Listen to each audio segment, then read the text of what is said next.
Just get it over with.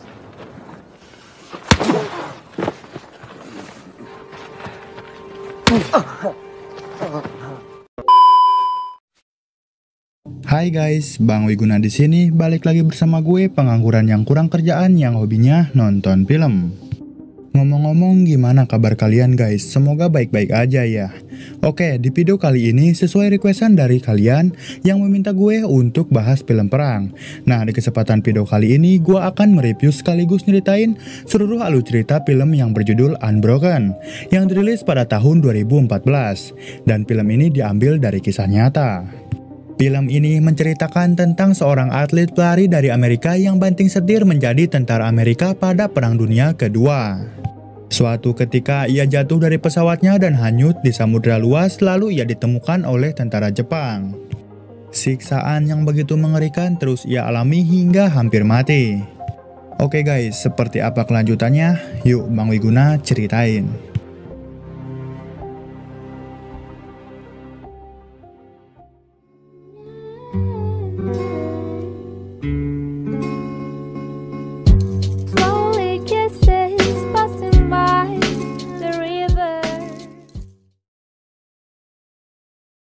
Film ini diawali dengan sebuah pesawat Amerika yang akan melakukan misi pengeboman terhadap musuhnya yaitu Jepang.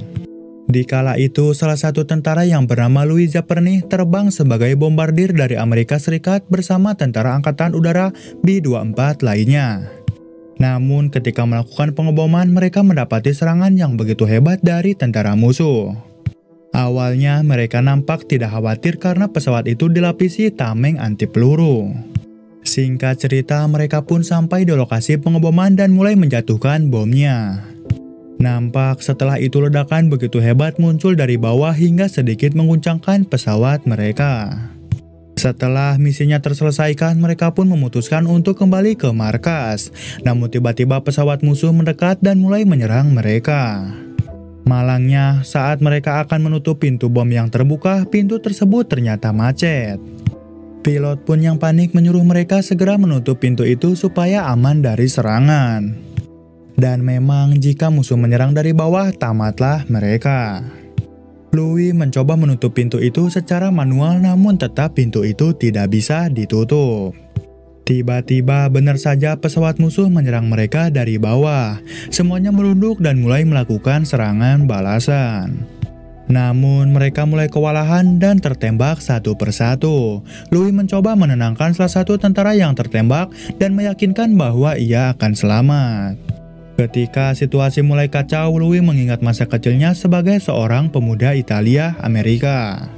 Di kala itu memang Louis berperilaku buruk dengan mencuri, minum minuman keras, dan merokok. Suatu ketika saat ia merokok di luar jam pelajaran, ia diserang oleh orang lain karena etnis Italia.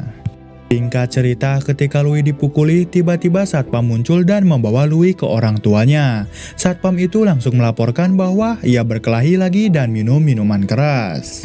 Orang tuanya pun yang mengetahui hal tersebut, mereka mulai memarahi Louis, terlebih lagi ayahnya memukulinya dengan sebilah rotan bambu ke punggungnya. Scene beralih ke suatu hari di mana Louis dilatih oleh kakaknya yang bernama Peter. Ia mengungkapkan bahwa ia ingin sekali Louis menjadi atlet pelari profesional. Awalnya ia menolak, namun karena dorongan kakaknya, karena ia percaya Louis akan berhasil menjadi atlet pelari terbaik, ia mulai semangat berlatih bersama kakaknya. Singkat cerita, hari di mana perlombaan pertamanya. Awalnya ia tertinggal sangat jauh dari temannya, namun ketika salah satu temannya mengejeknya, ia mulai berlari sangat cepat dan menjadi pemenangnya. Sejak hari itu, Louis mulai belajar disiplin dan menjadi pelari jarak jauh yang handal. Ia mulai masuk ke kejuaraan musim panas pada tahun 1936. Ia menjadi juara dan mencetak rekor di lap terakhir untuk balapan 5.000 meter. Semua keluarga Louis yang mendengar hal itu sangat senang dan tak menyangka pada Louis bisa menjuarai olimpiade tersebut. Oke, kembali ke tahun 1943. Singkat cerita, Louis dan temannya mulai menurunkan pesawatnya di markas tanpa sistem pengereman. Memang pesawat mereka sudah mendapati kerusakan yang sangat parah. Ketika pesawat mulai menyentuh tanah, semua tentara mendapati guncangan yang hebat. Ditambah lagi ban pesawat pecah yang menyebabkan pesawat itu tergelincir. Untungnya mereka berhasil selamat ketika pesawat itu menabrak pembatas di tempat tersebut. Ketika sesampainya di markas, kru yang selamat dan beberapa pengganti dikirim dalam misi pencarian dan penyelamatan dengan pesawat baru yang sebelumnya digunakan untuk suku cadang pesawat lain. Mereka ditugaskan untuk mencari pesawat B-24 yang belum kembali ke markas. Ketika di perjalanan, mereka hanya melihat lautan luas dan tidak menemukan pesawat lain yang melintas. Tiba-tiba satu mesin pesawat rusak, akhirnya pilot melakukan pendaratan darurat dan jatuh di laut.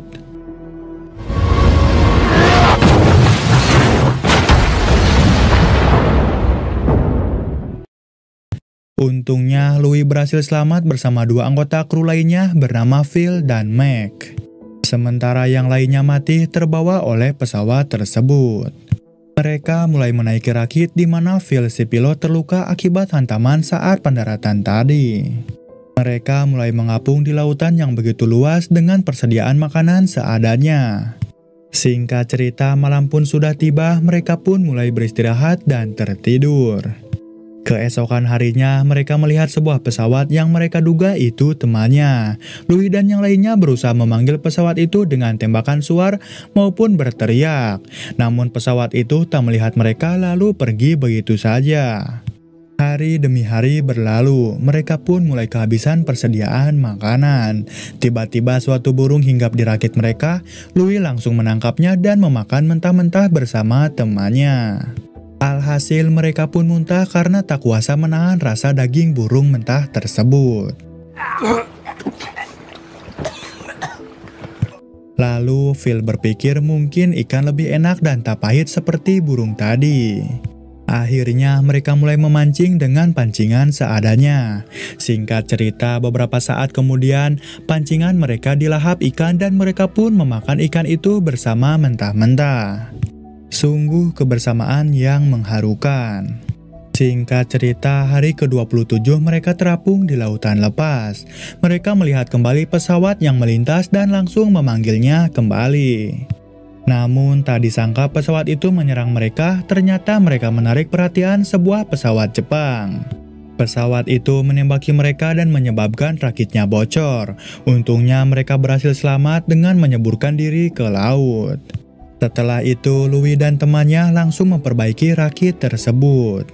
Hari demi hari dilalui, Meg sudah lemas tak berdaya karena kelaparan dan akhirnya ia pun mati.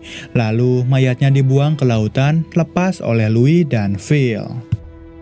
Ketika Louis dan Phil sudah putus asa dan hampir mati, para pelaut Jepang menangkap Louis dan Phil. Akhirnya sekarang mereka menjadi tawanan perang.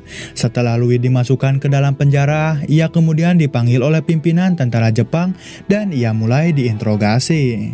Tentara itu menanyakan berapa jumlah yang ada di markas mereka, namun Louis menjawab tidak tahu. Akhirnya tentara Jepang itu mencari informasi tentang jenis bom yang mereka gunakan dan menyuruh Louis untuk menggambarnya.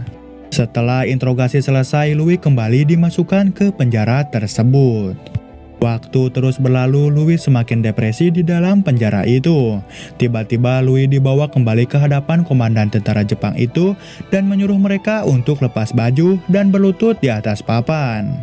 Alih-alih akan dieksekusi, akhirnya Louis disuruh berlutut namun ia tidak mau berlutut. Dan tentara Jepang pun langsung memukul lutut Louis supaya Louis berlutut. Ia pun hanya bisa menangis karena berpikir dirinya akan mati di tangan tentara Jepang itu. Namun faktanya ternyata mereka dimandikan dengan kasar oleh tentara-tentara tersebut. Scene berpindah di mana diperlihatkan para tahanan diturunkan dari kapal dengan mata tertutup. Ternyata sekarang mereka akan dikirim ke Jepang di mana mereka akan menjadi tawanan perang di dalam sebuah penjara. Singkat cerita, mereka tiba di Camp Omri di Tokyo. Louis dan sesama tawanan perang lainnya diperkenalkan dengan salah satu pimpinan baru mereka yang bernama Watanabe. Saat upacara berlangsung, Watanabe melihat Louis dan ia pun mulai menyiksa hingga mukanya babak belur.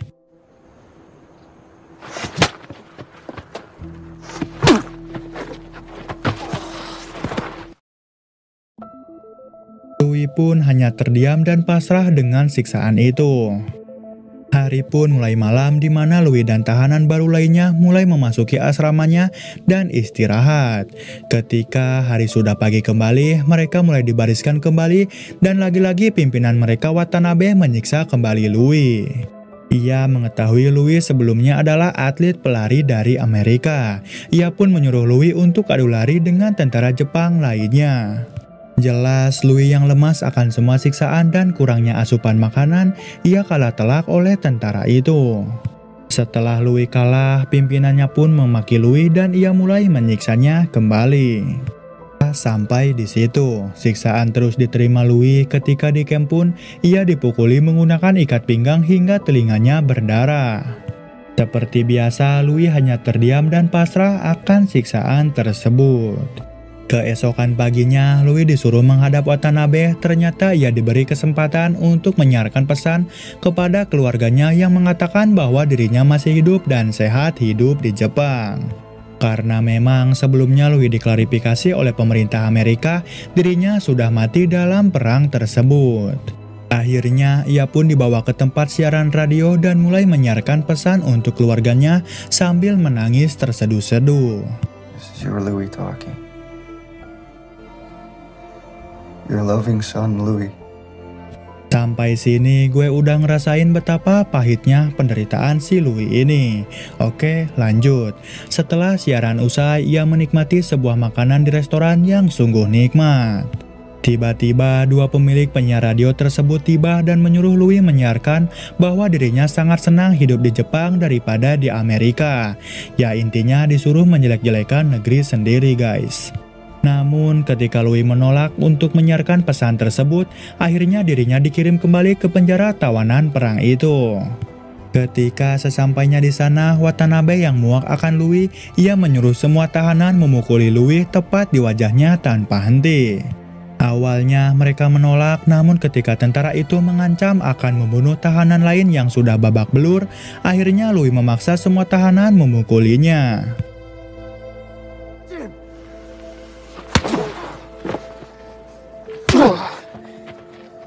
Come on, hit me! Setelah semua tahanan memukulinya, Louis terkapar di tempat itu dan tak bisa bangun kembali.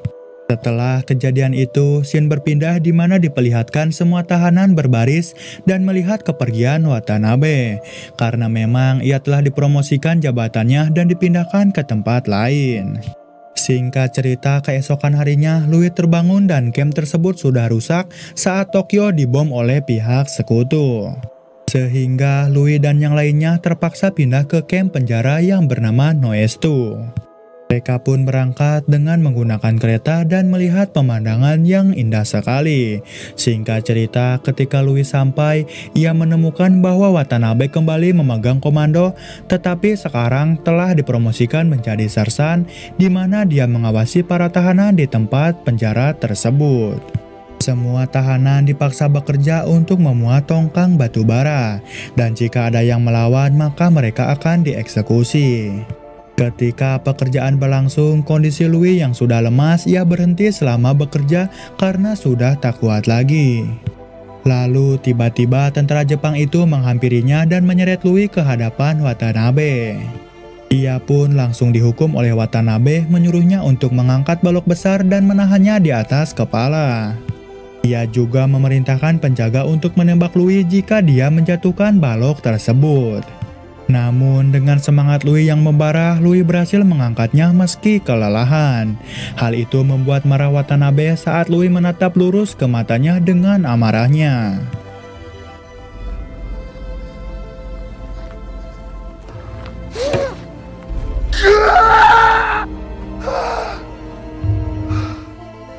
Akhirnya Watanabe pun memukulinya kembali hingga lemas terkapar tak berdaya. Setelah kejadian itu, Louis selamat dan mereka dikumpulkan untuk memberitahu bahwa perang akan berakhir. Louis dan tahanan lainnya di camp dibebaskan dan digiring ke sebuah sungai di mana mereka semua akan dieksekusi. Namun berbarengan dengan itu, pihak Amerika menguasai Jepang tepat ketika seorang pembom terbang di atas mereka dan memastikan bahwa perang telah berakhir. Setelah itu, ia kembali ke rumah di Amerika, di mana Louis mencium tanah saat tiba di Amerika, dan keluarganya pun langsung memeluk Louis, lalu film pun berakhir.